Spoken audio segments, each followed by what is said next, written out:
welcome back to Valentra Tales. Wishing you a truly good day, filled with calm moments and gentle things ahead. And now, let's step together into today's story. On Christmas Eve, my husband, the CEO, demanded, "Say sorry to his new girlfriend or lose my paycheck and promotion." I said one word. By morning, my bags were packed and my London transfer was done. My husband's father turned white.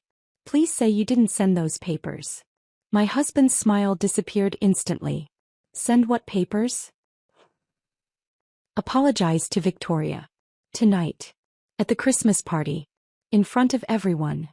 I stared at my husband across the mahogany desk in our home office, the personnel action form with my name on it sitting between us like a declaration of war. Robert's voice was flat, emotionless, the same tone he used when firing executives who'd outlived their usefulness. "And if I don't?" I asked, already knowing the answer. "Before we continue, I want to thank you for being here and sharing these stories of strength and self-worth. If you believe that no one should weaponize their power against those who help them succeed, please consider subscribing. It's free and helps us reach more women who need to hear this. Now let's see how Linda handles this betrayal. Then your salary is suspended. Your promotion is cancelled. And there are documented concerns about your behavior that could lead to termination." He finally met my eyes, and what I saw there wasn't my husband. It was a CEO executing a difficult decision. "This doesn't have to be complicated, Linda. Apologize to her and we move forward." Apologize to her. To Victoria Ashford, the 28-year-old Chief Innovation Officer who was sleeping with my husband. The woman whose flawed proposal I'd professionally dismantled at yesterday's board meeting because it would have destroyed everything Morrison Pharmaceuticals stood for. The woman Robert was now protecting at the cost of our 8-year marriage and my career. I looked down at the form again. Salary suspension effective immediately. Postponement of my vice president promotion. The one that was supposed to be announced January 1st. Mandatory public apology for unprofessional conduct towards senior leadership. Something crystallized in that moment. Not heartbreak. I'd already cried those tears 4 months ago when I'd come home early and heard her voice in our bedroom. This was something colder. Clearer. The kind of clarity that only comes when you realize the person you loved has become someone you don't even recognize. "Okay," I said quietly. Robert blinked, visibly surprised.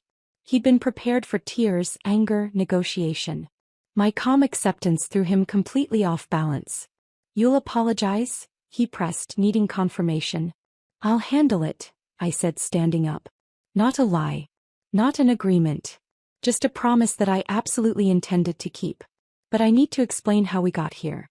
How a marriage that started with so much promise could end with my husband weaponizing corporate policy against me on Christmas Eve. How the woman who'd helped build Morrison Pharmaceuticals into a successful company could be sitting in her own home being threatened with professional destruction by the man she'd once loved. It started 12 years ago, though I didn't recognize the warning signs then. I met Robert in graduate school when I was 26, deep into my PhD in biochemistry. I was spending 16-hour days in labs that smelled like formaldehyde and desperation, running experiments that failed more often than they succeeded, sustained by coffee and the stubborn belief that my research mattered. Robert was finishing his MBA, charismatic, ambitious, full of grand visions about the future. He'd walk into the graduate student lounge where I'd be reviewing research papers, and he'd sit down beside me uninvited, asking questions about my work. Not the polite, glazed-over questions most business students asked when they were trying to seem interested. Real questions. Thoughtful ones. He wanted to understand the science, wanted to know how drug development actually worked beyond the financial models and market analyses. "My father runs a pharmaceutical company," he told me during one of those conversations. "Small operation. Focuses on rare diseases, pediatric cancers, genetic disorders, conditions that affect thousands of people instead of millions. It's noble work, but it's bleeding money. The big pharmaceutical companies won't touch these diseases because there's no profit in it." Dr. James Morrison had founded Morrison Pharmaceuticals 30 years earlier with a mission that was almost quaint in its idealism. He believed pharmaceutical companies had a moral obligation to develop treatments for patients who were ignored by market forces, who suffered from conditions too rare to justify the massive research and development costs. It was beautiful in theory. In practice, it meant the company existed in a state of perpetual near bankruptcy, sustained more by Dr. Morrison's stubborn refusal to quit than by any rational business model. "I want to change that," Robert had said, his eyes bright with conviction. "I want to prove you can do well by doing good. That you can save lives and make money. That ethics and profit don't have to be mutually exclusive." I'd believed him. God, I'd believed every word. We got married 8 years ago, right after Robert took over as CEO from his father. Dr. Morrison had stepped back to chairman of the board, ready to let his son take the company in new directions while he maintained oversight. Robert had asked me to join the company as director of strategic planning, using my scientific background to evaluate drug candidates, build partnerships with research institutions, develop frameworks for sustainable growth. "We'll do this together," he'd promised on our wedding night. "Your science and my business sense. We'll build something extraordinary." And for a while we did. I threw myself into Morrison Pharmaceuticals with the same intensity I'd brought to my doctoral research. I built the strategic planning framework from scratch, systems for evaluating which rare disease research projects had the best chance of success, which academic partnerships were worth cultivating, how to balance ethical mission with financial sustainability. Within 4 years we'd tripled revenue. We'd secured partnerships with major research hospitals. We'd brought 2 new treatments to market, one for a rare form of pediatric leukemia, another for a genetic blood disorder. These weren't blockbuster drugs that would make us billions, but they were saving children's lives. They were exactly what Morrison Pharmaceuticals had been founded to do. Dr. Morrison loved me for that. He'd introduce me at company events as the smartest person in this organization, and I'm including myself in that assessment. He trusted my judgment on research priorities, valued my opinion on strategic decisions, made me feel like I belonged in ways that had nothing to do with being Robert's wife. Those were good years. We were building something meaningful.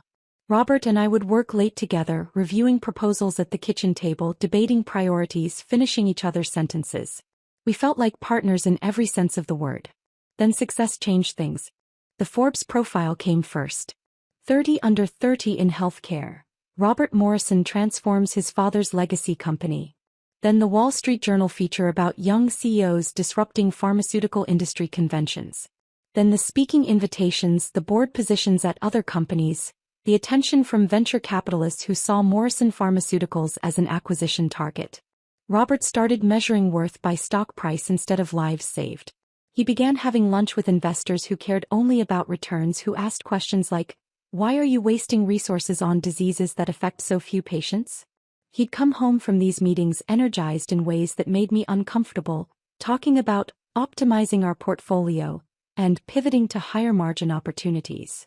"We could be so much bigger," he'd say.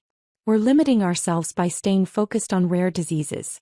There's a whole market for age management treatments, cosmetic applications of existing compounds. The profit margins are incredible." I'd remind him why his father had started this company, why we'd both chosen this work. The children who were alive because of treatments we'd developed. "I'm not saying we abandon them," Robert would respond, frustration creeping into his voice. "I'm saying we diversify. We use profitable products to fund the noble work. It's just smart business."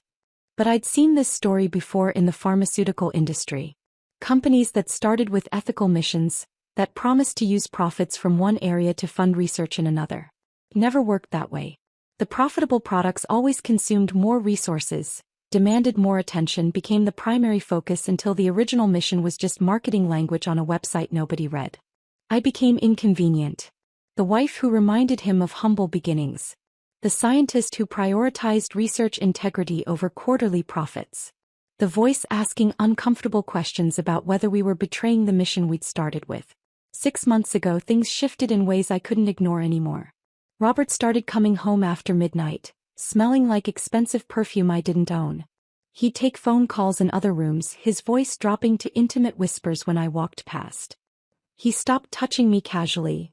No more hand on my shoulder when we passed in the hallway, no more kiss on the forehead when I was working late. He stopped asking about my day. Stopped listening when I talked. Stopped seeing me as anything except an obstacle to whatever future he'd convinced himself he was building. I told myself I was being paranoid. That the stress of leadership was affecting him. That successful marriages required understanding and patience. That once we got past this growth phase, things would return to how they'd been.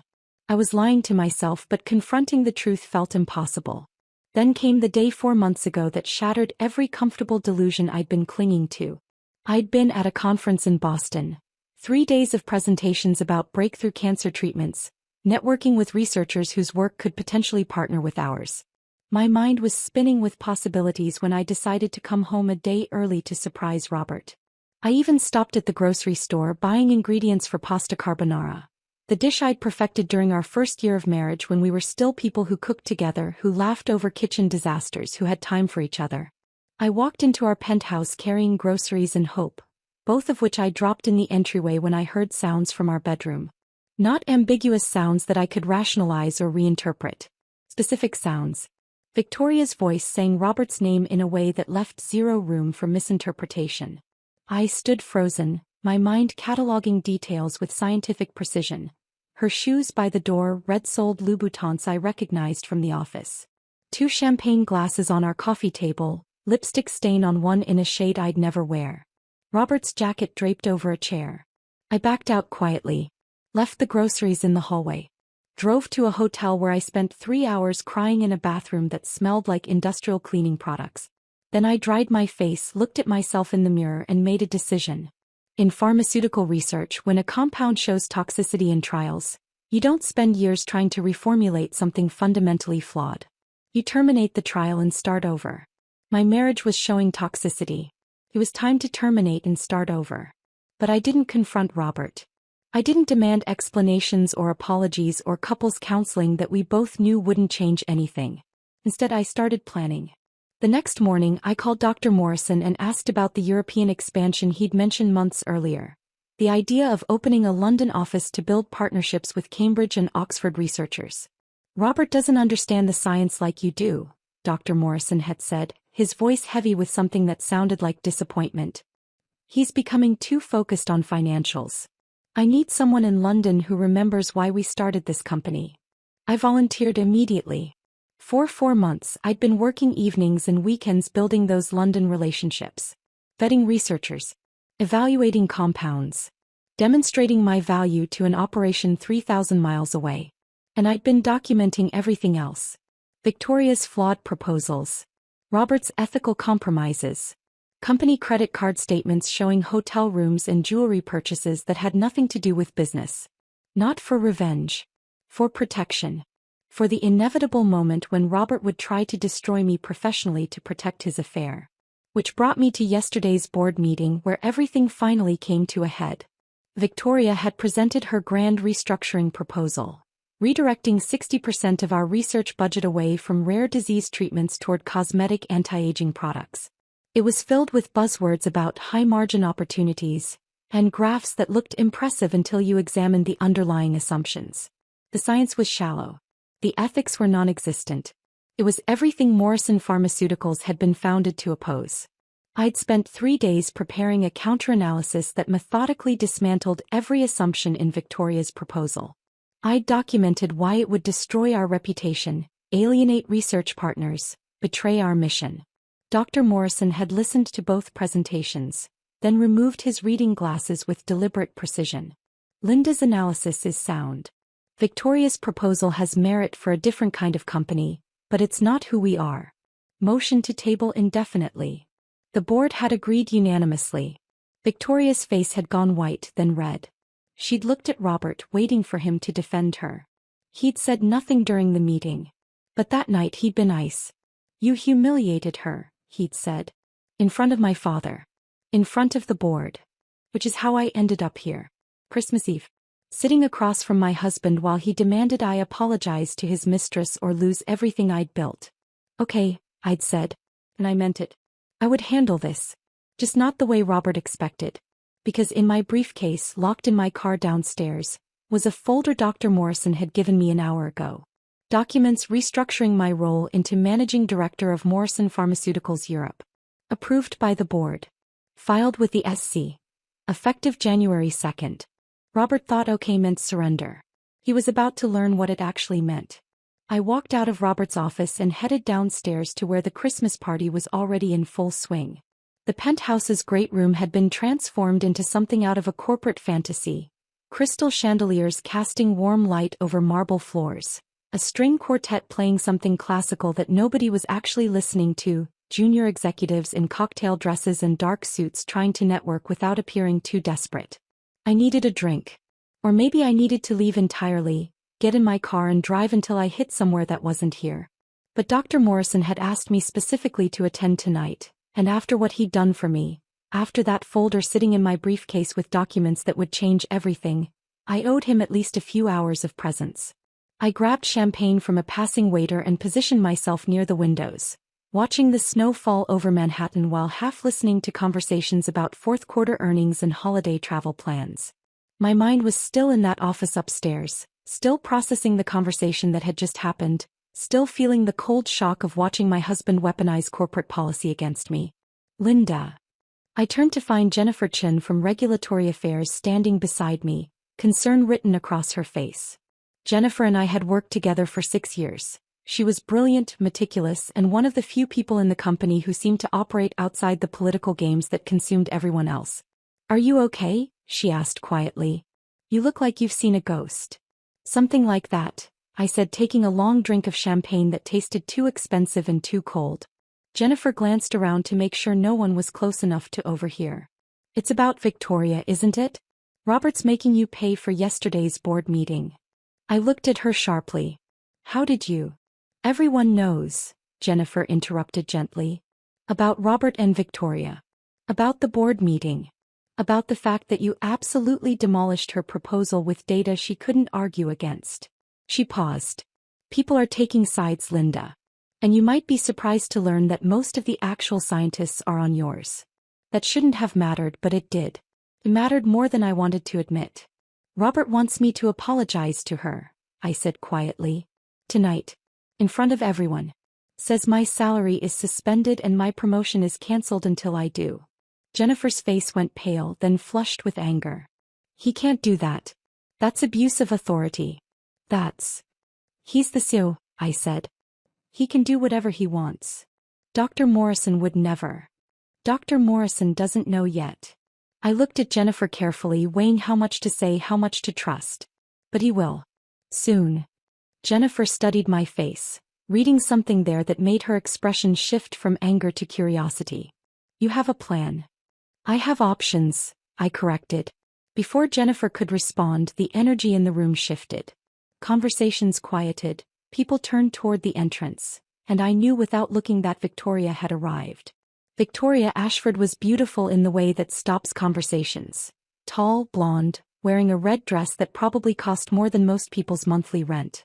She moved through the room like she owned it, which I supposed she thought she did now that she'd secured the CEO's attention. I'd watched this transformation over the past 6 months, ever since Robert had hired her as Chief Innovation Officer without consulting me despite the obvious overlap with my strategic planning responsibilities.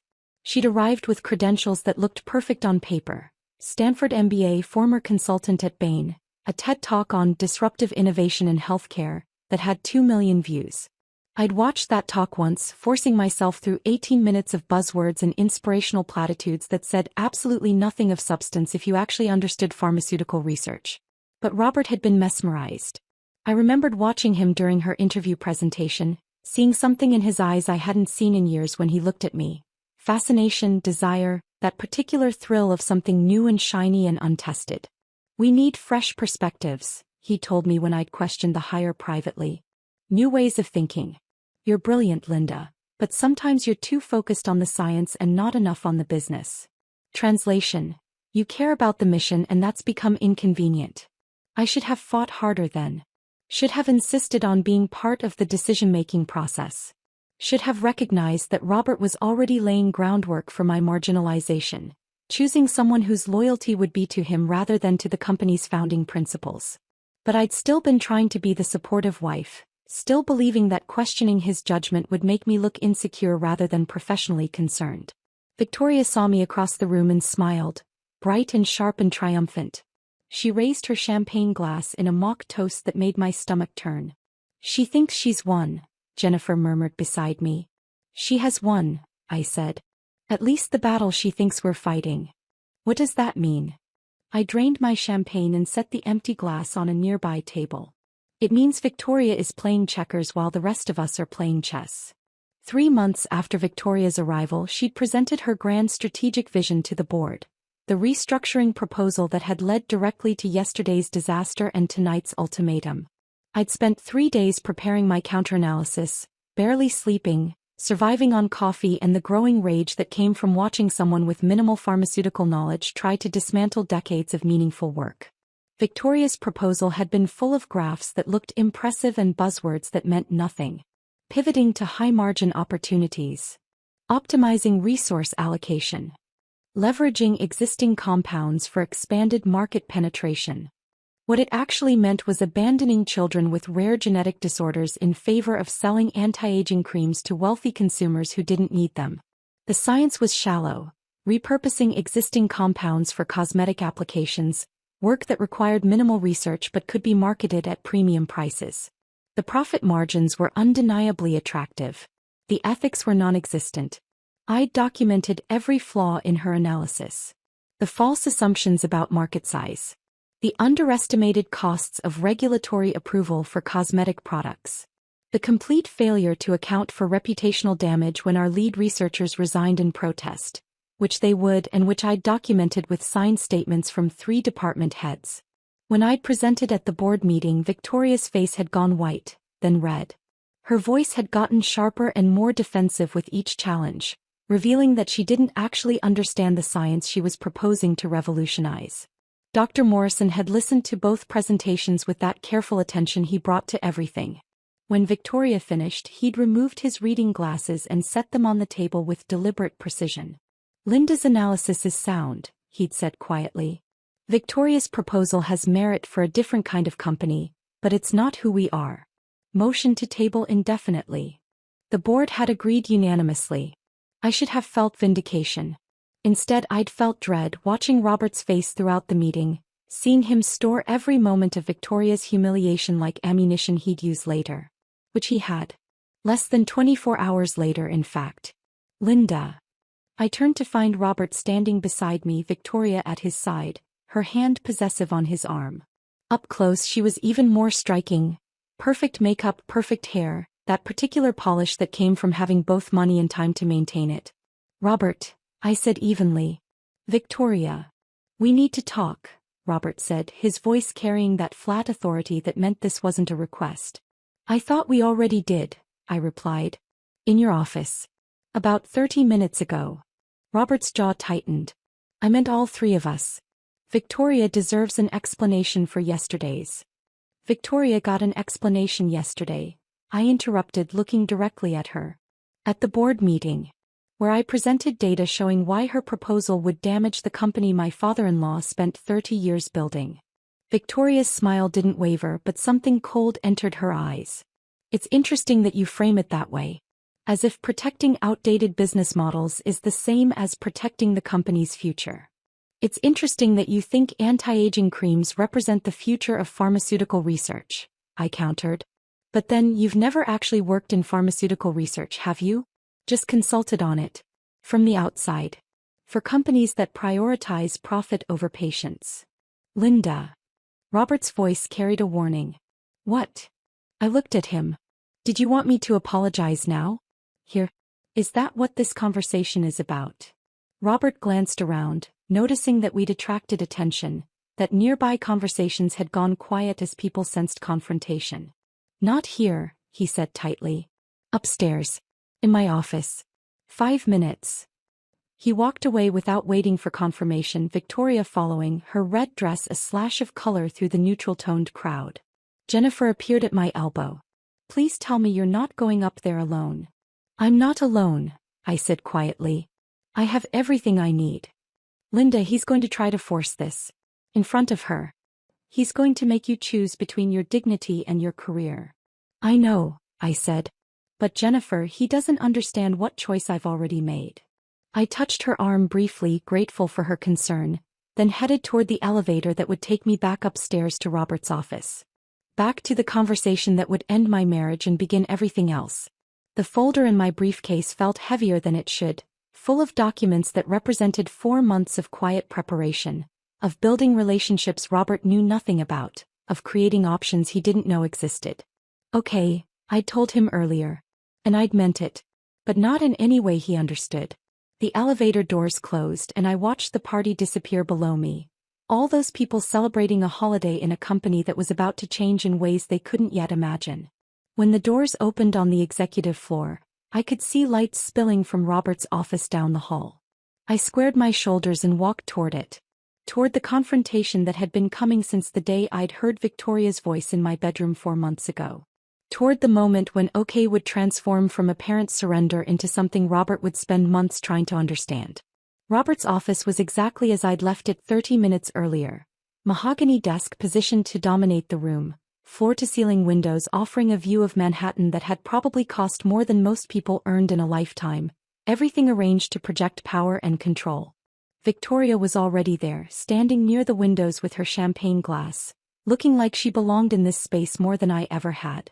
Robert sat behind his desk in what I'd come to think of as his throne, the leather chair that had been custom-made to his specifications, designed to make him sit slightly higher than anyone across from him. Small psychological games. CEO tricks I'd watched him learn from business books and executive coaching sessions. "Close the door," Robert said when I entered. I closed it, the click echoing louder than it should have in the sudden silence. "Sit," he added, gesturing to one of the chairs facing his desk. I remained standing. A small rebellion, perhaps meaningless, but I'd learned over the past months that sometimes the only power you have left is refusing to make yourself comfortable in your own humiliation. Robert's eyes narrowed slightly. He noticed. Of course he noticed. It was one of the things that had made him successful. That attention to detail, that ability to read people and situations and adjust his approach accordingly. "We need to resolve this situation," he said, his voice dropping into that flat, professional tone that made everything sound like a business transaction. "Victoria has expressed concerns about working with you going forward, and frankly, after yesterday's board meeting, I share those concerns." "Concerns," I repeated, the word feeling strange in my mouth. "About me doing my job.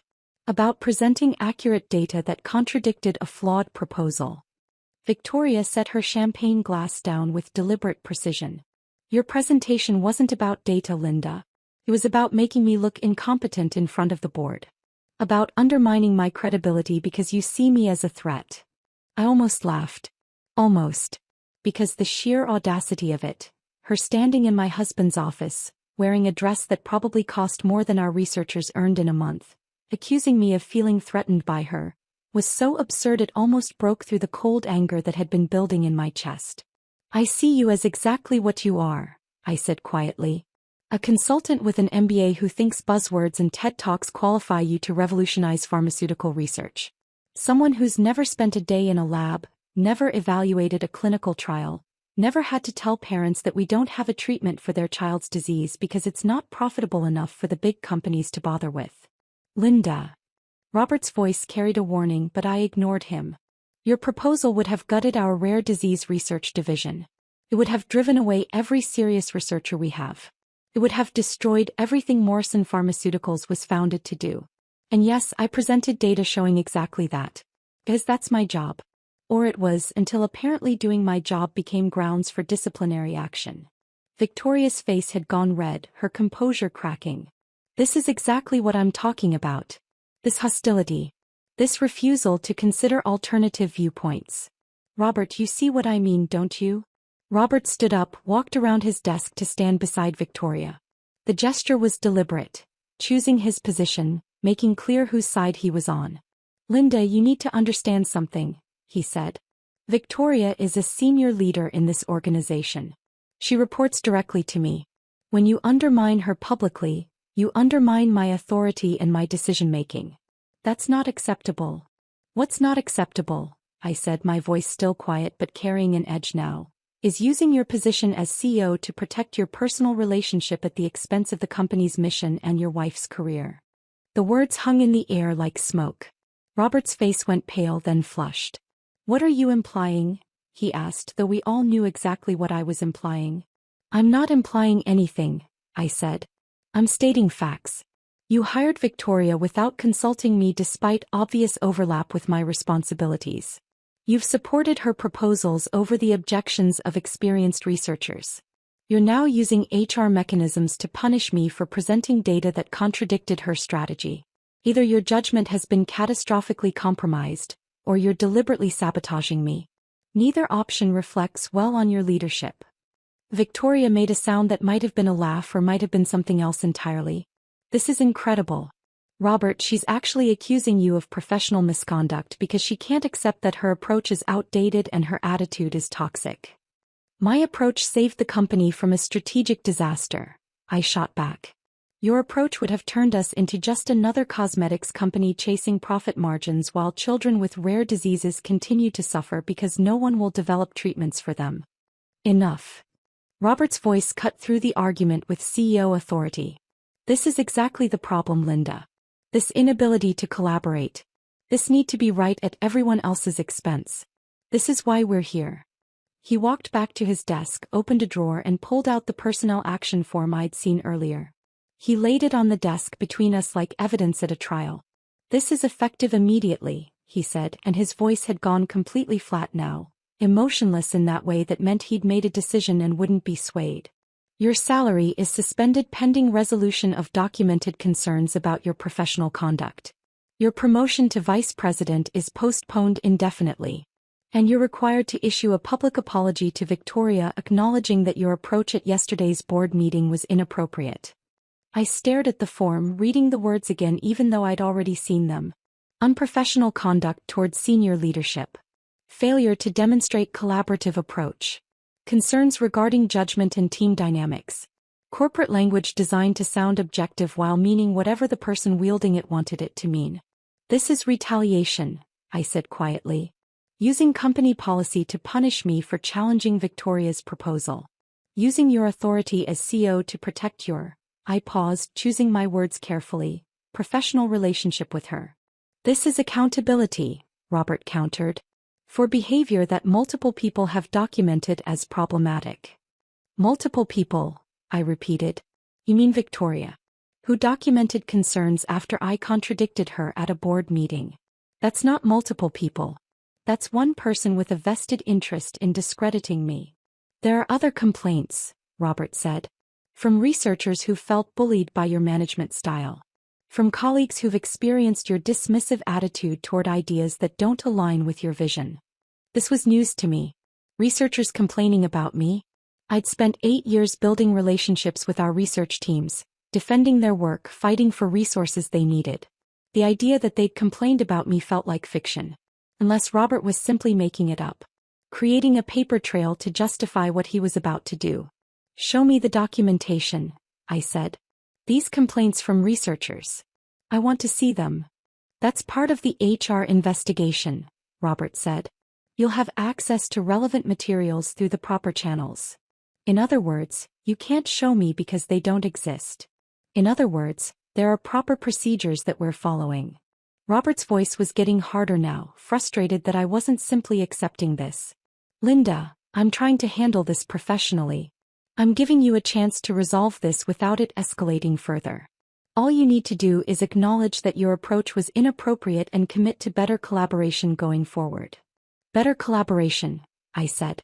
Meaning I should support Victoria's proposals even when they're fundamentally flawed. Meaning I should stay quiet when I see strategic mistakes being made. Meaning I should prioritize protecting egos over protecting the company's mission. Meaning you should treat senior leadership with respect, Victoria interjected. Meaning you should find ways to express concerns that don't involve humiliating people in front of the board. Meaning you should recognize that you're not the only person in this company with valuable insights. I looked at her, really looked at her, trying to understand what she actually wanted. Was this about professional ambition? About securing her position by eliminating someone she saw as competition? Or was it something more personal, proving to herself, to Robert, to everyone that she'd won, that she'd successfully replaced me in every aspect of his life? Maybe it was all of those things. Maybe people's motivations were never as simple as we wanted them to be. I'm not apologizing, I said, turning back to Robert. Not to her, not to you, not to anyone. I presented accurate data at a board meeting using appropriate professional channels. If Victoria is embarrassed by having her proposal rejected, that's a consequence of submitting a flawed proposal, not of me being unprofessional. Robert's jaw tightened. Then the suspension stands. And if you continue to refuse, we'll have to consider whether your position here is viable at all. Are you threatening to fire me? I asked, my voice still calm despite everything. On Christmas Eve? While we're hosting a party downstairs. I'm explaining consequences, Robert said. Actions have consequences, Linda.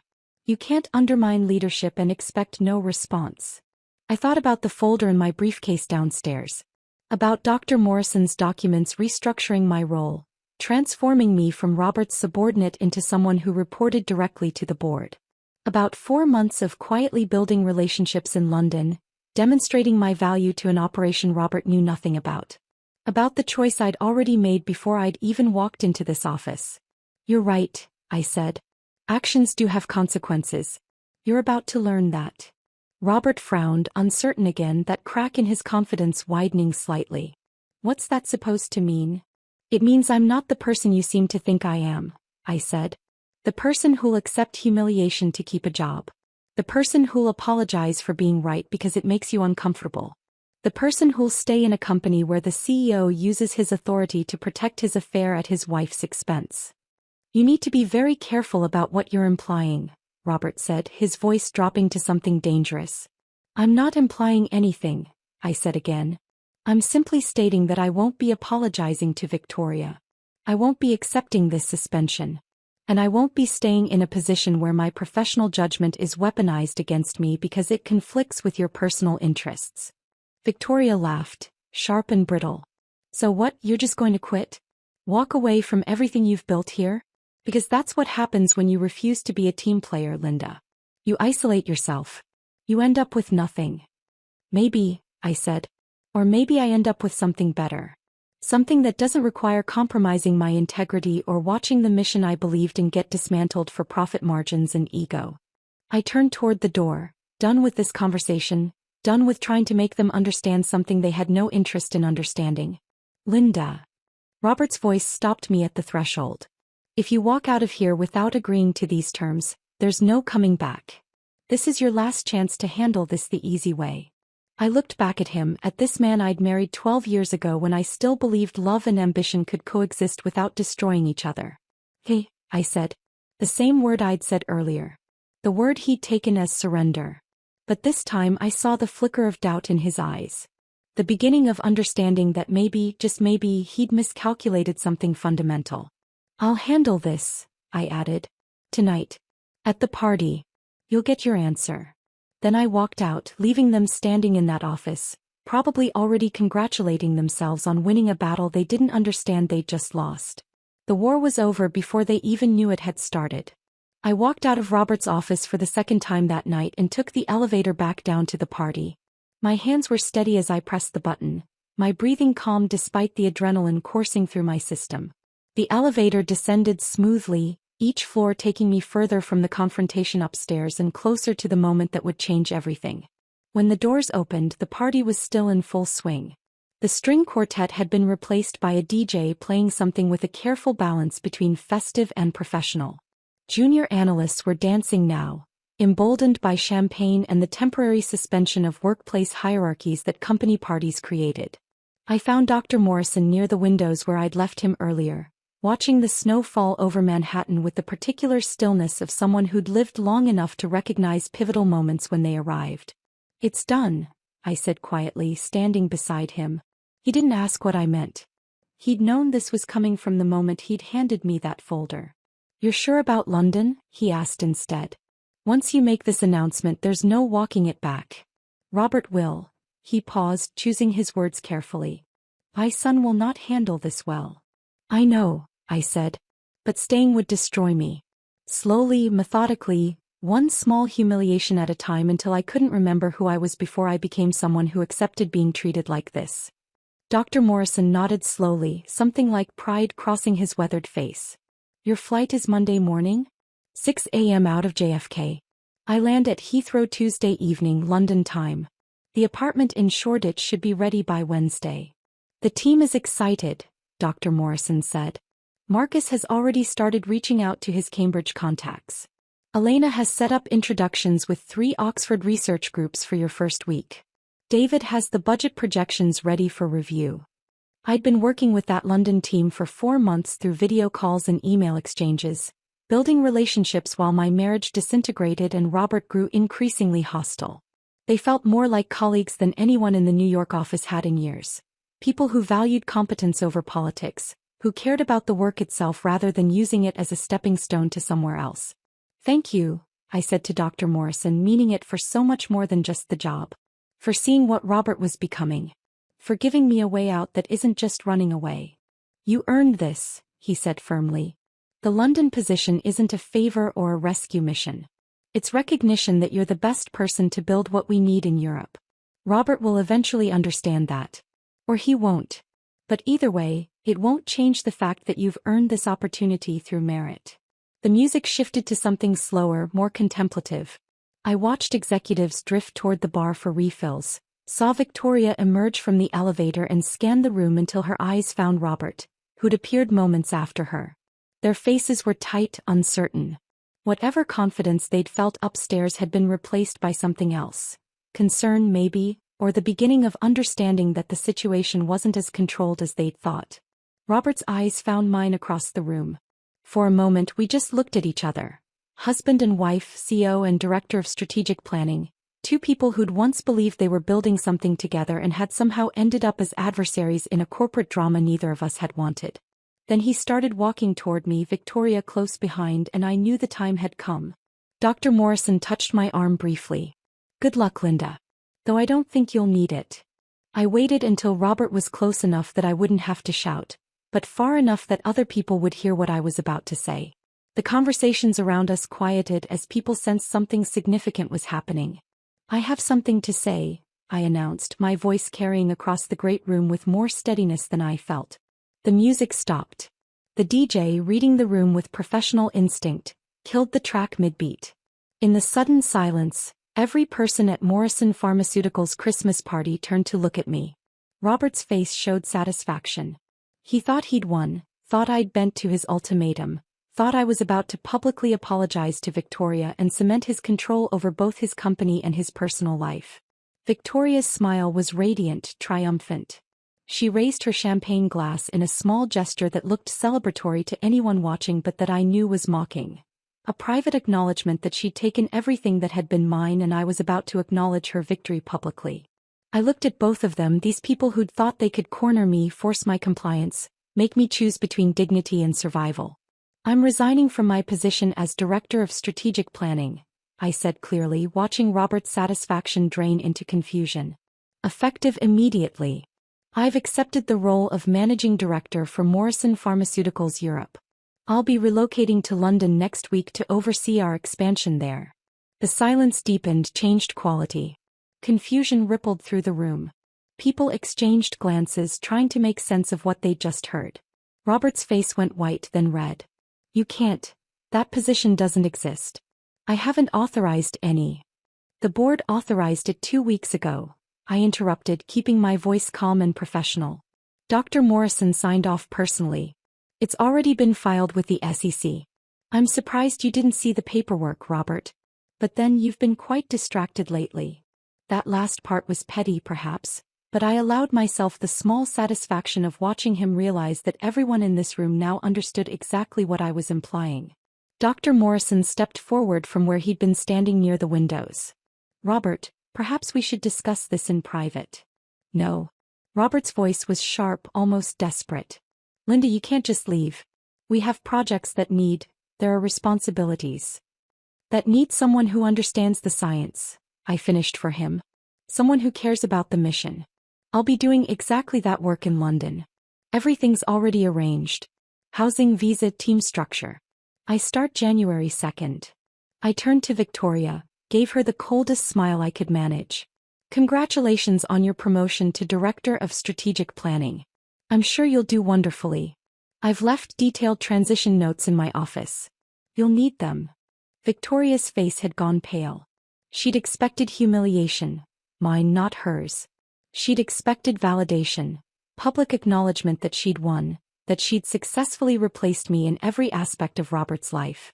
Instead, she was being handed a job she wasn't qualified for, in front of everyone who knew she wasn't qualified for it, as the woman she tried to destroy walked away with dignity intact. I started toward the exit, my head high, my heart pounding but my expression serene. "Linda, wait," Robert's voice cracked slightly. "We need to talk about this. You can't just..." I paused at the door, looked back at the room full of executives watching this corporate drama unfold. My eyes found Dr. Morrison, who gave me the slightest nod of approval. "Okay," I said, using the same word I'd given Robert twice already tonight. The word he'd taken as surrender. In this context, in front of all these witnesses, it meant something entirely different. It meant, "Okay, I'm done. Okay, I choose myself. Okay, you're about to discover what happens when you mistake silence for weakness." Then I walked out into the December night, into the snow that was falling harder now, into the first moments of my new life. Behind me, I heard Robert's voice, loud with panic. "Dad, please tell me she didn't file the succession documents. Please tell me you didn't sign off on equity restructuring without consulting me." Dr. Morrison's response was quiet but carried in the sudden silence. "I consulted with the board, Robert. That's all the consultation required. Perhaps you should have paid more attention to what your wife was building instead of..." A deliberate pause. "Other concerns." I didn't stay to hear the rest. I had 36 hours until my flight to London, a hotel room near JFK waiting for me, and the beginning of a future that was finally entirely mine. The snow was cold against my face as I walked to where I'd parked my car. My phone was already buzzing with texts and calls, but I ignored them all.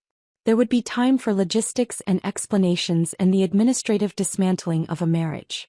But tonight I just needed to feel this. The weight lifting from my chest, the possibility opening before me, the understanding that I'd chosen myself over everything else and the sky hadn't fallen. I'd survived. More than survived. I'd won, though not in any way Robert or Victoria would understand. I'd won by refusing to play their game. By building something they didn't know existed until it was too late to stop it. By saying okay and meaning something completely different from what they'd heard. I got in my car and drove toward JFK, toward the hotel room where I'd spend Christmas morning, toward London and a team who didn't know about affairs or betrayals or marriages ending in penthouse offices. Toward a life where I could just be Linda again. Where my work would be judged on merit rather than politics. Where I wouldn't have to fight for space in my own marriage or dignity in my own company. The Manhattan skyline receded in my rearview mirror, getting smaller and smaller until it disappeared entirely, swallowed by snow and distance. And I felt nothing but relief. The hotel room near JFK was exactly what you'd expect from corporate lodging: beige walls, generic landscape prints, a bed that was comfortable enough but forgettable. I checked in just after midnight on Christmas Eve, still wearing the emerald silk dress from the party, my suitcases already packed and waiting in the car. I should have felt something dramatic. Grief, maybe, or rage, or the kind of cathartic relief that comes from finally escaping something toxic. Instead, I just felt tired and oddly empty, like I'd been holding my breath for months and had finally exhaled but didn't quite know what to do with the space that created. My phone had been buzzing constantly since I'd left the party. I'd turned off the sound, but the screen kept lighting up with notifications. Texts, calls, voicemails accumulating like evidence of the chaos I'd left behind. 23 calls from Robert. 18 from Victoria. 6 from various executives. I didn't answer any of them. Instead, I ordered room service, a club sandwich I barely touched, and spent Christmas Eve reviewing documents for London, trying to focus on the future rather than the wreckage of the past. Christmas morning, I woke early and called Dr. Morrison. He answered on the first ring, his voice alert despite the hour. "Linda, how are you holding up?" "I'm fine," I said, which wasn't quite true but wasn't quite a lie either. "How bad was it after I left?" Dr. Morrison sighed and I heard coffee being poured, that small domestic sound somehow grounding across the phone line. "Robert spent most of the night trying to find legal grounds to block your transfer. He called 3 different lawyers, woke up the board's general counsel at 1 in the morning. They all told him the same thing. Your contract has international mobility clauses, the London position is a legitimate promotion, the board approval is ironclad. There's nothing he can do. And Victoria? Furious that you're taking research relationships with you. She apparently tried to demand that you turn over your contact lists, your Cambridge and Oxford connections, as if professional relationships built over a decade are company property that can be transferred like office furniture. I laughed darkly at that. Victoria really had no idea how any of this worked. You couldn't just inherit credibility or trust or the kind of professional relationships that made research partnerships possible. What did you tell her? That Linda Morrison's professional relationships belong to Linda Morrison, and if she chooses to leverage them for Morrison Pharmaceuticals Europe, that's exactly what we'd hope she'd do. He paused. Robert asked me to reconsider the London position. Said having you operating independently would create conflicts with his strategic vision for the company. What did you say? I said that perhaps it's time the company had more than one strategic vision. That relying entirely on one person's judgment, especially when that judgment has been questionable lately, isn't sound governance. Another pause, heavier this time. He hung up on me, Linda. First time he's ever done that. We talked logistics after that. My flight Monday morning, the apartment in Shoreditch that would be ready by Wednesday, the team that was already preparing for my arrival. Before hanging up, Dr. Morrison said something that made my chest tighten. I'm sorry. For what he did to you. For what he became. You deserved better from my son and from this family. I sat with that apology for a long time after the call ended, staring out at the New York skyline through the hotel window, gray and cold in December morning light. I spent the rest of Christmas Day in that room, not celebrating but preparing. I reviewed housing contracts, studied UK employment regulations, mapped out my first 90 days in London with the same methodical precision I'd brought to pharmaceutical research. My phone buzzed periodically with text from Robert. First angry, then pleading, then angry again. I didn't read them. I'd blocked his number after typing out a single response. My lawyer will contact you about separation proceedings. Please have all future communication go through legal counsel. Monday morning came too quickly and not quickly enough. I checked out of the hotel at 4 a.m., returned my rental car, went through security with my British work visa and my carefully organized documents proving that yes, I had legitimate employment waiting in London. No, I wasn't planning to overstay. The flight was long and gave me too much time to think. I'd brought work, research proposals to review, partnership agreements to study, but found myself staring out the window instead, watching the Atlantic scroll past below, that vast gray expanse separating my old life from whatever came next. I landed at Heathrow Tuesday evening, exhausted and disoriented by jet lag and the sheer magnitude of what I'd just done. But Marcus met me at arrivals with a sign that said, Dr. Morrison, and a genuinely warm smile, and something in my chest loosened slightly. Welcome to London, he said, helping with my luggage. The team is very excited to work with you. We've got your apartment ready, groceries stocked, even found a decent coffee maker since Elena mentioned Americans are particular about their coffee. That small kindness, the thoughtfulness of stocking groceries, of thinking about coffee preferences, made me feel more welcome than I'd felt in New York in years. The Shoreditch office was everything Dr. Morrison had promised. Modern but not ostentatious, filled with natural light, the kind of space where you could actually think rather than just perform productivity for whoever might be watching. My team was small, 8 people initially, but they were genuinely excited about the work we'd be doing.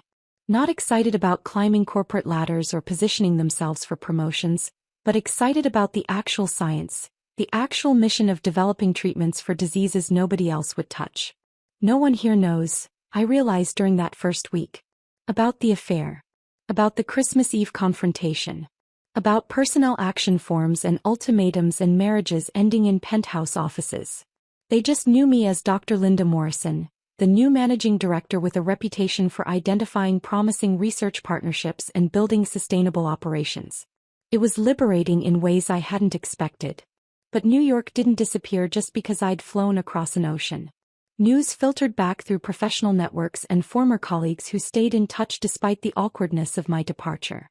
Jennifer from Regulatory Affairs started sending emails, carefully worded updates that felt like intelligence reports from behind enemy lines. Thought you should know, they always began before detailing the latest disaster. Victoria's Cosmetics pivot had been approved by Robert over objections from senior researchers. Within 2 months, 3 of our best scientists had resigned in protest. Dr. Sarah Chin, who'd been developing a promising treatment for pediatric leukemia, had left for Johns Hopkins, taking her entire research team with her. Dr. Michael Rodriguez, our lead researcher on rare genetic disorders, had accepted a position at Boston Children's Hospital, explicitly citing the company's abandonment of its founding mission. Each departure created ripples.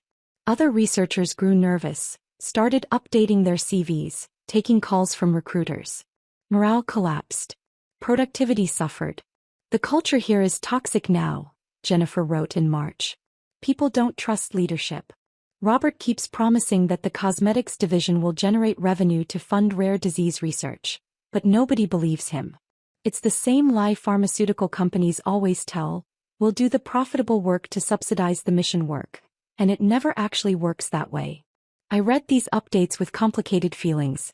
Vindication that I'd been right about Victoria's proposal, but also sadness watching something I'd helped build crumble from leadership failures I'd predicted but couldn't prevent. Mark from research operations called every few weeks, ostensibly with technical questions about projects I'd initiated but really just checking on me, making sure London was working out. "You should see the Fortune profile they did on Robert," he said during one call in late spring. "It's incredible." Glowing praise for his bold strategic vision and willingness to make tough decisions. They make him sound like he's revolutionizing healthcare. I found the article later that day, couldn't help myself despite knowing it would just make me angry. The profile was exactly what Mark had described. Robert photographed in his corner office, looking confident and visionary. Victoria mentioned as his innovative chief strategy officer driving expansion into high-growth markets.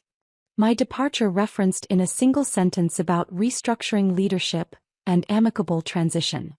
Amicable. That word again. As if anything about what had happened was amicable. What the Fortune journalist hadn't mentioned, what they'd either missed or deliberately ignored, was the talent hemorrhaging from Morrison Pharmaceuticals, the erosion of academic partnerships, the quiet crisis happening beneath Robert's carefully managed public image. Does he believe his own spin now? I'd asked Mark. Or is he just performing for the cameras? "I honestly don't know anymore," Mark had replied. "He and Victoria are inseparable. She's basically co-CEO at this point. They make every major decision together, and anyone who questions them gets marginalized or pushed out."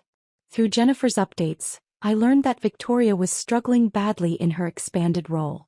Turned out an MBA and a TED Talk didn't actually prepare you to evaluate pharmaceutical research or build relationships with academics who'd spent decades in the field. She tried to leverage my old Cambridge and Oxford contacts, but those relationships had been built on trust and scientific credibility she simply didn't possess. Dr. Hammond at Cambridge had apparently told her, quite directly, that he had no interest in partnering with a company that prioritized anti-aging creams over life-saving treatments. Dr. Okonkwo at Oxford had been more diplomatic but equally firm. Morrison Pharmaceuticals' reputation had deteriorated significantly under new leadership. Victoria had responded by trying to buy partnerships, throwing money at institutions, offering inflated research grants, attempting to purchase credibility she couldn't earn. Some smaller programs had accepted the funding, but the top-tier researchers, the ones whose work actually mattered, had politely declined. She'd also made critical evaluation mistakes. Jennifer sent me a confidential email detailing how Victoria had approved 3 cosmetic research projects that were scientifically questionable at best. One compound had shown liver toxicity in early trials, but Victoria had pushed it forward anyway, convinced the marketing potential outweighed the risks. The FDA had killed that project before it even reached phase 1 trials. Cost to Morrison Pharmaceuticals: $8 million and significant reputational damage. Robert should have held Victoria accountable for these failures. Instead, he defended every decision, interpreted every criticism as personal attack rather than legitimate professional concern. It was the same dynamic I'd experienced. Robert's ego so entangled with Victoria that admitting her incompetence would mean admitting his own judgment had been catastrophically compromised. By July, 7 months after I'd left, the cracks were becoming impossible to hide. Morrison Pharmaceuticals' stock price had dropped 15%. An industry analyst published a report questioning whether the company had lost its competitive advantage in rare disease treatments, the very niche that had made them valuable. Dr. Morrison called me one evening in August, his voice carrying exhaustion that worried me deeply. "The board is getting restless," he said. 3 members have approached me privately expressing concerns about Robert's leadership. They're not ready to act yet, but they're watching carefully. What are you going to do? I asked. Long pause. He's my son, Linda. I want to believe he'll recognize his mistakes and correct course. But I'm also the chairman of a company with responsibilities to employees, patients, shareholders. If he continues like this. He didn't finish the sentence. Didn't need to. We talked about London after that. He wanted detailed reports on our progress, seemed to draw energy from hearing about partnerships succeeding, compounds advancing through trials. You're building what I always hoped this company could be, he said before hanging up. Robert's building what I always feared it might become. That conversation haunted me for days. Dr. Morrison was 74 now, visibly declining, watching his life's work fracture under his son's leadership. I threw myself deeper into London work, partly to justify his faith in me, partly to avoid dwelling on New York's collapse. A disaster I'd escaped but couldn't completely separate myself from. Not when it involved people I'd worked with and a mission I still believed in despite everything. The London summer was surprisingly warm that July, the kind of weather that made British people declare a heat wave, while Americans looked confused about what the fuss was over 75 degrees. I'd been in the office late working on a partnership proposal with Cambridge when my phone rang around 7 p.m. Dr. Morrison's name on the screen made my stomach tighten. He didn't usually call this late, and when he did, it meant something significant had happened. Linda. His voice sounded strained, older than I'd heard it even during our difficult conversations about Robert's declining leadership. I need to tell you something before you hear it elsewhere. The board is launching an investigation into Robert's use of company funds. I set down my pen carefully, my mind immediately jumping to those credit card statements I'd documented months ago. The hotel rooms. The jewelry purchases. The restaurant bills that had nothing to do with legitimate business expenses. What kind of investigation? I asked, keeping my voice neutral. Inappropriate expenses. Possible personal enrichment. Violations of our ethics policies. Dr. Morrison paused, and I heard something that might have been a glass being set down, liquid being poured. He was drinking, which he rarely did. An anonymous report was filed with our compliance hotline 3 weeks ago. Very detailed documentation. Dates, amounts, even photographs of credit card statements. My chest tightened. Dr. Morrison, I need you to understand something. I documented those expenses, yes. I kept records as insurance in case Robert tried to come after me legally. But I never filed any reports. I never sent anything to compliance or the board or anyone else. I had to ask, he said quietly.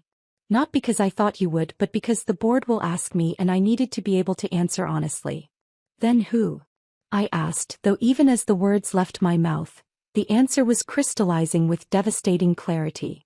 That's what I can't figure out, Dr. Morrison said. Who else would have access to this information? Who else would have documentation detailed enough to? Victoria, I interrupted.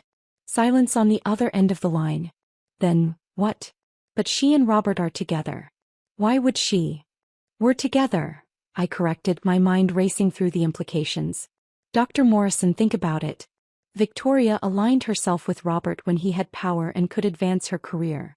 But what's been happening over the past 7 months? I could hear him thinking, connecting dots. The researcher departures. The failed projects. The stock price decline. Exactly. Robert's reputation has been declining steadily. The board has been questioning his judgment.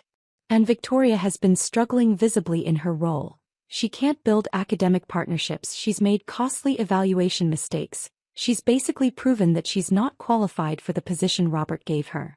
I stood up, pacing my office as the pieces fell into place. She's cutting ties before the ship sinks. And what better way than to position herself as a whistleblower? She can claim she was uncomfortable with Robert's ethics all along but felt too vulnerable to speak up until now. She distances herself from his failures, gets credit for doing the right thing, maybe even angles for his position when he's forced out. Dr. Morrison was quiet for a long moment. That's extraordinarily calculating. That's Victoria, I said.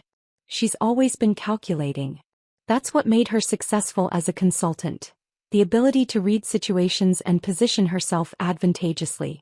Robert mistook that for genuine connection because he wanted to believe someone that beautiful and ambitious actually cared about him rather than what he could do for her. God, Dr. Morrison said softly. What have I let happen to my company? You didn't let anything happen, I said firmly. Robert made his choices. Victoria made hers. You're the one who created alternatives, who made sure the mission could survive regardless of what happened in New York. London is thriving because you had the foresight to build something separate from Robert's leadership.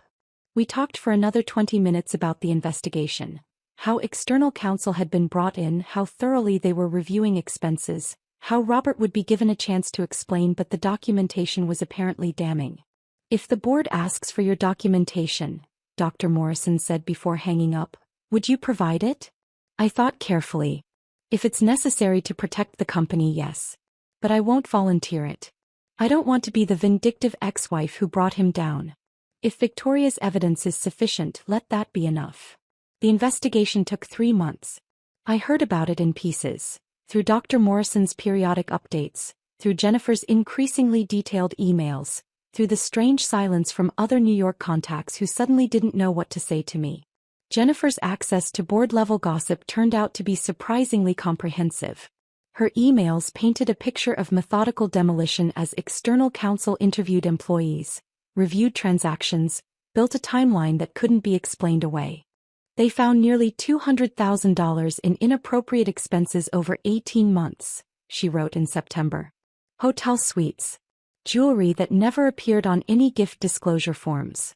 Restaurant bills that clearly weren't business-related. And here's the part that's really damaging. Robert approved consulting contracts with a firm owned by Victoria's brother. Never disclosed the connection, never went through proper conflict of interest review. Basically used company money to funnel income to Victoria's family. I read that sitting at my desk in Shoreditch watching rain streak the windows, feeling something complicated twist in my chest. Not satisfaction exactly, but a kind of grim validation. I'd been right about Robert's judgment being compromised. I'd been right that his relationship with Victoria was affecting his professional decisions. I'd been right, and being right felt hollow and sad rather than triumphant. Marcus knocked on my office door around that time, concerned about my expression. Everything okay? Just news from New York, I said, closing my laptop. Nothing that affects our work here. But that wasn't entirely true. Morrison Pharmaceuticals' reputation was taking hits that affected the entire organization, including the European division. Some potential partners were asking questions about leadership stability, about whether the company's mission was changing, about whether they wanted to associate with an organization that was making headlines for the wrong reasons. The board met today, Jennifer wrote in late September. Executive session, no minutes recorded. Robert looked like he'd aged a decade. Victoria wasn't there. Apparently she's been put on leave pending investigation results. Rumor is she's negotiating her exit package behind the scenes. So Victoria was getting out ahead of it. Smart. She'd position herself as someone who'd been caught up in Robert's misconduct rather than as an active participant. She'd probably land somewhere else within months, her resume carefully scrubbed to emphasize successes while burying the disasters. That was how people like Victoria operated, always thinking 3 moves ahead, always positioning for the next opportunity, always willing to sacrifice anyone who became inconvenient to their upward trajectory. In early October, Dr. Morrison called again. The board gave him a choice. Resign quietly with basic severance, or face termination for cause and possible legal action to recover the misappropriated funds. What did he choose? I asked, though I already knew. Resignation. His lawyer advised it. Fighting would mean public trials, media coverage, everything becoming much uglier than it already is. Dr. Morrison's voice carried exhaustion that worried me. There'll be a press release tomorrow. Standard language about pursuing other opportunities. The press release arrived the next morning, forwarded by Jennifer with no comment necessary. Robert Morrison was stepping down to pursue other opportunities. The company was grateful for his leadership during a period of growth and transformation. No mention of investigations or ethical violations or nearly $200,000 in inappropriate expenses. Just careful corporate language that said everything to people who knew how to read between the lines and nothing to everyone else. Victoria's not getting his job, Jennifer added in a follow-up email. Board brought in Dr. Patricia Hammond from Merck. Spent 20 years developing rare disease treatments. She's exactly what the company needs.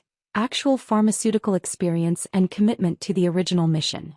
I knew Patricia slightly from industry conferences. Brilliant researcher, strong ethical compass, completely uninterested in the kind of political games that had consumed Robert and Victoria.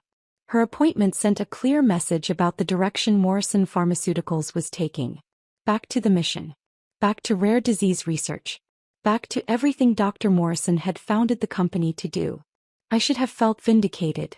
Should have felt satisfaction that the company was being rescued from Robert's disastrous leadership. Instead, I mostly felt sad. Sad for Dr. Morrison watching his son's public disgrace. Sad for the employees who'd believed in Robert's vision. Sad for the time and energy wasted on cosmetics pivots and political infighting instead of work that actually mattered. But I also felt something else. Gratitude maybe that I'd gotten out when I did. That I was building something in London rather than still fighting battles in New York. That I'd chosen myself over loyalty to a man who'd stopped deserving it. Elena knocked on my office door that afternoon. Linda? The Cambridge team wants to schedule a call about advancing the cystic fibrosis compound to phase 2 trials. Are you available tomorrow morning? Absolutely, I said, pulling up my calendar. What time works for them? Work. Real work. Scientific progress. Children's lives being saved. This was what mattered. Not corporate drama or executive downfalls or investigations into expense accounts. Robert's choices had consequences. Victoria's calculation had paid off in the short term but would probably haunt her long term. Dr. Morrison's company was being rescued by someone who actually understood its mission. Me. I was exactly where I needed to be, building something real while New York sorted through the wreckage of everything Robert had destroyed. The investigation concluded. Robert resigned. Victoria left quietly with her severance package and carefully crafted narrative. And Morrison Pharmaceuticals began the slow work of rebuilding its reputation under Patricia Hammond's leadership. I stayed in London watching it all from across the Atlantic, grateful for the distance, grateful for the escape, grateful that OK had meant exactly what I'd needed it to mean. Life in London had settled into a rhythm by the second year. The European division had grown from 8 people to 63, with offices now in London, Paris, and Berlin.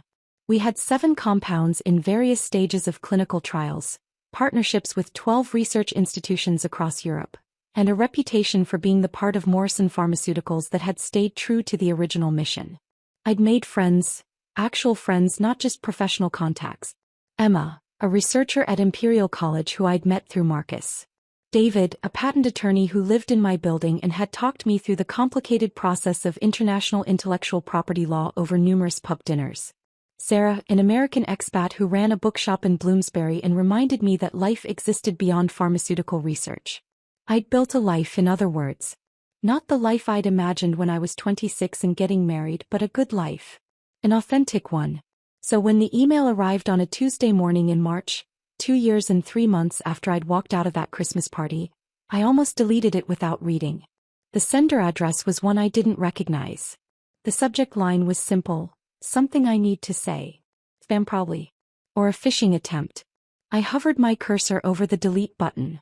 But something made me open it instead. The first line told me everything. Linda, I've been in therapy for 6 months. Robert. I should have stopped reading right there. Should have deleted it and maintained the walls I'd carefully built that had made peace possible. But curiosity is a powerful thing, and after 2 years of silence, part of me needed to know what he possibly thought he had to say now. My therapist suggested I write this. The email continued, not because you owe me anything but because I owe you the truth. I destroyed our marriage because I was terrified of my own inadequacy. I sat back in my chair staring at those words on my screen. You were brilliant. Everyone knew it. You understood the science in ways I never could. My father respected your judgment over mine. The researchers trusted you more than they trusted me. Instead of dealing with that insecurity, I tried to diminish you. I found someone who made me feel superior instead of inadequate. I used my position to punish you for being competent. I convinced myself you were the problem when the truth was I'd become someone I didn't recognize. Rain was streaking the windows of my Shoreditch office, that persistent London drizzle that never quite qualified as rain but soaked you thoroughly anyway. I read that paragraph 3 times, feeling complicated things. Robert was finally saying what I'd known for years. Finally admitting what had been obvious to everyone except him. But acknowledgement 2 years late couldn't undo the damage, couldn't erase the humiliation or the pain or the years of my life I'd spent trying to save something that had already died. The email went on, Victoria left me 6 months ago, by the way. Once I lost the CEO position, I stopped being useful to her. She's at a biotech startup now, still climbing, still ambitious, still everything she always was. I almost laughed at that. Of course Victoria had left once Robert lost his utility. Of course she'd landed somewhere else, probably with a carefully crafted narrative about having been caught up in circumstances beyond her control. That was who she'd always been. Someone who'd climb over anyone to get where she was going, then rewrite history to make herself look principled in the process. I'm not asking for forgiveness, Robert wrote. I'm not asking for anything. I just wanted you to know that what you did, walking away, choosing yourself, building something meaningful in London, taught me more about leadership and integrity than I learned in my entire time as CEO. You were right. About the cosmetics pivot, about Victoria, about the cost of compromising our mission for profit. About everything. I hope London is everything you needed it to be. I hope you found peace. Robert. I stared at that closing for a long time. Hope you found peace. As if peace was something you found rather than something you built, day by day, decision by decision, through the hard work of choosing yourself even when it cost you everything you thought you wanted. But yeah, I had found peace. Or built it. Whichever. I spent an hour debating whether to respond at all. Part of me wanted to just delete the email and pretend I'd never seen it. But another part, the part that had loved Robert once, that had believed in what we were building together, felt like he deserved some acknowledgement. Finally, I wrote back, Robert, thank you for your honesty. I hope your therapy continues to help. I hope you find your way back to the person you were before ambition consumed everything else. Take care. Brief. True. Not warm but not cruel. Acknowledging his message without reopening doors that needed to stay closed. I hit send and closed my laptop, stood at my window watching London traffic below, thinking about how far I'd come from that Christmas Eve when my world had shattered. Robert's apology didn't change the past. It didn't make the betrayal hurt less or the humiliation fade. But it did offer something valuable. Confirmation that walking away had been exactly right, that the problem hadn't been me, that I'd made the only choice possible when staying would have meant slowly losing myself. 6 months later, on a cold September morning, I got a call from Patricia Hammond. Linda. Her voice was gentle in a way that immediately made my stomach drop. I have difficult news. James passed away last night.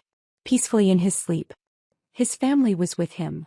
I sat down heavily, my office suddenly feeling too small, the air too thin. Dr. Morrison. The man who'd seen me as more than just Robert's wife. Who'd valued my judgment. Who'd given me the escape route that had saved my life. Gone. The memorial service is Saturday, Patricia continued. In Manhattan. I know it's short notice, but the family specifically asked that you be notified. They said James would have wanted you there. I flew to New York that Friday, my first time back since I'd left 2 years and 9 months earlier. The city looked the same but felt different. Smaller somehow, less overwhelming, as if distance had shrunk it in my memory. The memorial service was at a Presbyterian church in Midtown, packed with hundreds of people whose lives Dr. Morrison had touched. Pharmaceutical industry leaders. Researchers whose work he'd funded. Patients. Actual patients. Children who were alive because of treatments Morrison Pharmaceuticals had developed under his leadership. Patricia gave a eulogy that captured him perfectly. James Morrison built a company on the principle that every life has value, that diseases affecting thousands matter just as much as diseases affecting millions. In an industry often criticized for prioritizing shareholders over patients, he was a beacon of what healthcare capitalism could be at its best. I sat in the third row, crying quietly, mourning not just Dr. Morrison but everything he'd represented. The belief that you could be successful without being ruthless, that ethics and profit weren't mutually exclusive, that doing good and doing well didn't have to be opposing forces. Robert sat in the front row with his mother, looking older than his 42 years. Smaller somehow. Diminished in ways that went beyond physical appearance. Our eyes met once during the service. He nodded slightly. I nodded back. No words. No reconciliation. Just acknowledgement that we'd both loved the man being remembered and mourned, even if we'd betrayed that love in different ways. After the service, Dr. Morrison's lawyer, a man named Harold Chin who'd worked with the family for 30 years, pulled me aside. "Dr. Morrison left something for you," he said, handing me an envelope. "He asked that you read it privately." Back at my hotel that evening, I opened the envelope with hands that weren't quite steady. Inside was a letter in Dr. Morrison's familiar handwriting, dated 3 weeks before his death. "Linda, if you're reading this, I'm gone. But before I go, I want you to know something. You saved my company. Not just the European division but the whole organization. By staying true to the mission, by refusing to compromise your ethics, by choosing to build something real instead of destroying Robert out of revenge, you reminded everyone what Morrison Pharmaceuticals was supposed to be." I had to stop reading, overwhelmed by emotion, grief and gratitude and the weight of being seen so clearly by someone who'd mattered so much. Robert was my son and I loved him. But you were the child of my vision, the one who understood what I was trying to build. Thank you for carrying that forward. Thank you for choosing integrity over revenge. The letter continued, and as I read the next paragraph, my breath caught. "The company is yours now if you want it. The board is prepared to offer you the CEO position. I've left 40% of my voting shares to you, contingent on your acceptance." I stared at those words, reading them 3 times to make sure I understood correctly. Dr. Morrison had left me control of Morrison Pharmaceuticals. Not just a position but actual voting shares. Enough to have real power, real authority to shape the company's direction. "But if London has become your home," the letter concluded, "if you'd rather keep building there than return to New York, I understand. Do what brings you peace. You've earned that. With love and gratitude, James." I sat with that letter for hours, watching Manhattan lights come on as evening fell, thinking about choices and consequences and what it means to honor someone's legacy. Dr. Morrison had offered me everything. Control of the company. Vindication over Robert. The chance to return to New York as the victor in a war I'd never wanted to fight. The temptation was real. Part of me wanted to accept, wanted to prove I could lead the whole company, wanted the satisfaction of sitting in the CEO chair while Robert watched from wherever his life had taken him. But that would have been about ego. About revenge. About proving something to people whose opinions no longer mattered. And I'd learned something crucial in my 2 years in London. The best revenge isn't destruction. It's building something so good that their failure becomes irrelevant by comparison. I'd built that in London. I was still building it. The question was whether I wanted to give that up to return to New York and all the complicated history waiting there. I looked out at the Manhattan skyline, at the city that had once been my home, and I knew my answer.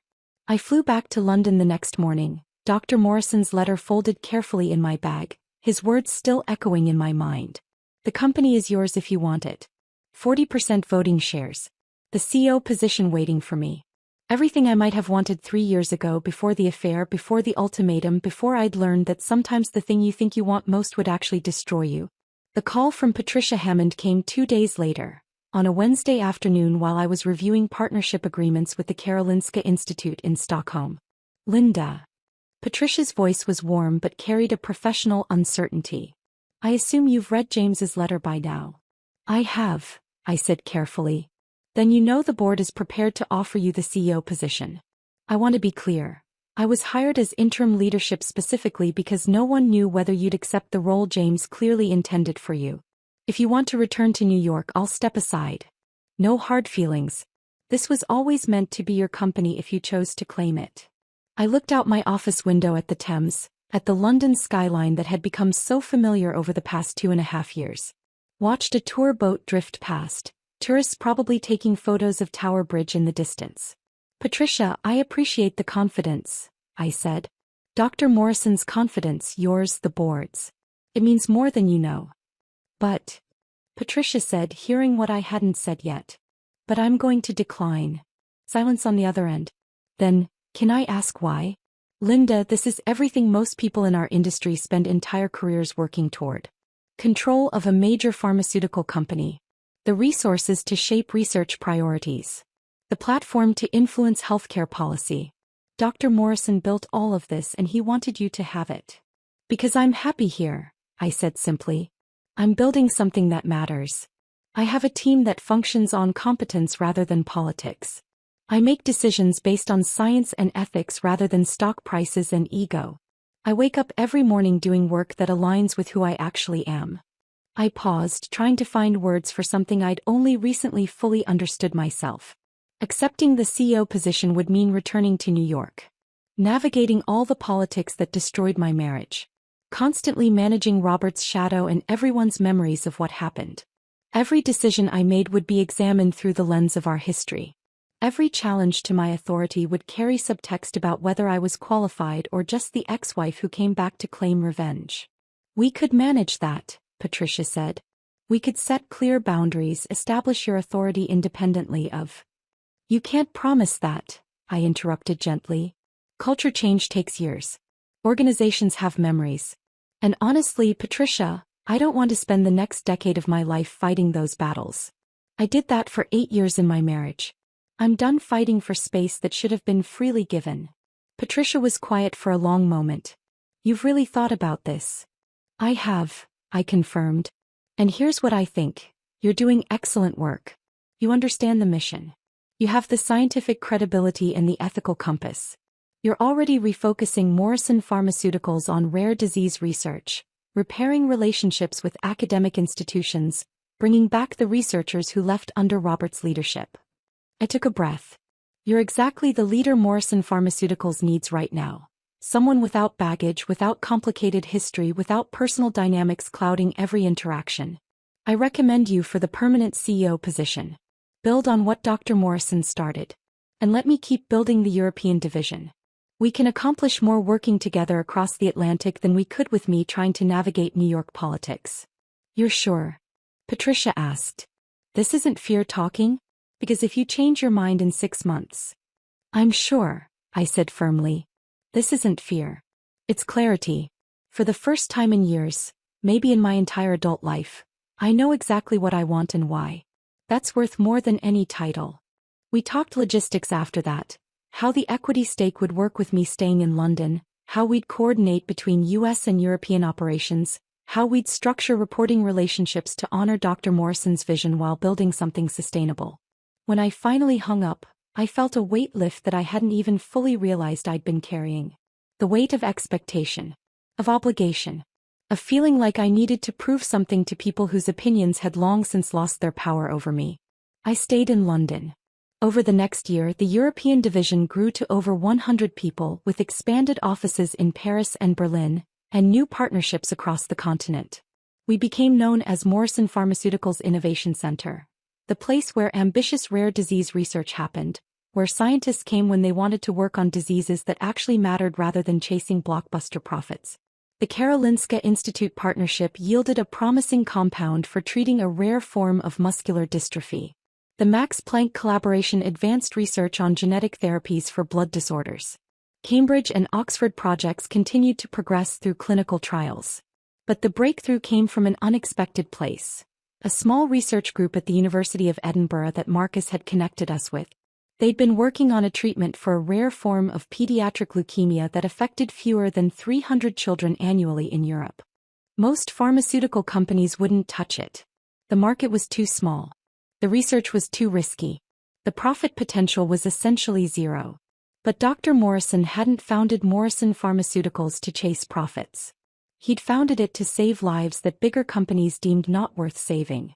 Our Edinburgh collaboration yielded a compound that showed remarkable results in phase 2 trials. The FDA granted it breakthrough therapy designation, fast-tracking approval. If it succeeded, when it succeeded, those 300 children would have a treatment option where none had existed before. That was vindication worth more than any CEO title. That was revenge in its purest form. Not destroying Robert but building something so meaningful that his failures became irrelevant by comparison. I thought about him sometimes. Wondered what he was doing, whether therapy had actually helped, whether he'd found any peace in whatever life he'd built after losing everything. Through industry contacts I heard fragments. He'd taken a consulting position at a mid-sized pharmaceutical company. Strategy work. Fine but unremarkable. The kind of career that paid well but left no particular mark on the world. Victoria had landed at a biotech startup, apparently having learned just enough from her Morrison Pharmaceuticals disasters to be moderately competent in a less prominent role. She'd probably climb again eventually. People like Victoria always did. But she'd never reach the heights she'd aimed for, would always carry the reputation of someone who'd slept her way to a position she couldn't actually perform. Neither of them was thriving. But neither had been completely destroyed either. They were just ordinary. Average. People who'd reached higher than their competence justified, failed spectacularly, and settled into comfortable mediocrity. Me. I was extraordinary, not because of titles or recognition, but because I was doing work that mattered while living a life that felt authentic. I'd found peace in London.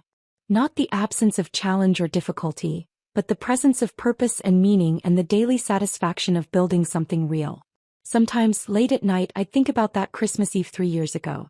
About standing in Robert's office while he demanded I apologize to his mistress. About saying that one word, okay, and watching his face shift from triumph to confusion to eventual horror as he realized what okay actually meant. Okay hadn't meant agreement or surrender. It had meant, okay, I see who you've become. Okay, I'm done trying to save something that's already dead. Okay, I choose myself. Okay, watch what happens when you mistake silence for weakness. Those 2 syllables had carried me across an ocean, through years of rebuilding, through the collapse of everything I'd thought defined me. Marriage, position, identity constructed around someone else's success. They carried me into something better. Something real. Something entirely mine. I'd learned that revenge doesn't have to be destruction. Sometimes the best revenge is simply living well. Building something meaningful, finding peace, constructing a life on your own terms rather than someone else's expectations. I'd learned that walking away isn't weakness. It's often the bravest choice you can make when staying would mean slowly losing yourself. I'd learned that the relationships worth keeping are built on mutual respect rather than need or obligation or complicated power dynamics where love and control become impossible to separate. And I'd learned that okay is sometimes the most powerful word in any language. Not because it agrees but because it acknowledges reality and chooses differently. Sitting in my London office on a rainy Tuesday evening, reviewing research proposals that would save children's lives, surrounded by a team that valued competence over politics, living in a city that had become home in ways New York never was, I finally meant it completely. I was okay. And that wasn't just enough. That was everything. The European division continued to grow. The Edinburgh compound advanced toward approval. New partnerships formed with research institutions I'd only dreamed of working with. Robert's shadow faded until it was barely visible, just a lesson learned rather than a wound still bleeding. Victoria became irrelevant. Someone I occasionally heard about through industry gossip but who no longer occupied space in my thoughts. Dr. Morrison's legacy lived on, not in New York headquarters but in London labs, in children's hospitals across Europe, in research that saved lives because it was the right thing to do, not because it was profitable. And I lived. Fully, authentically, on my own terms. Sometimes people asked if I regretted not taking the CEO position. If I wondered what might have been different if I'd returned to New York to claim the company Dr. Morrison had wanted me to have. The answer was always no. Because I'd learned the most important lesson of all. Winning isn't about claiming the biggest prize or proving you were right or making people who hurt you pay for what they did. Winning is choosing yourself. Building something meaningful. Finding peace.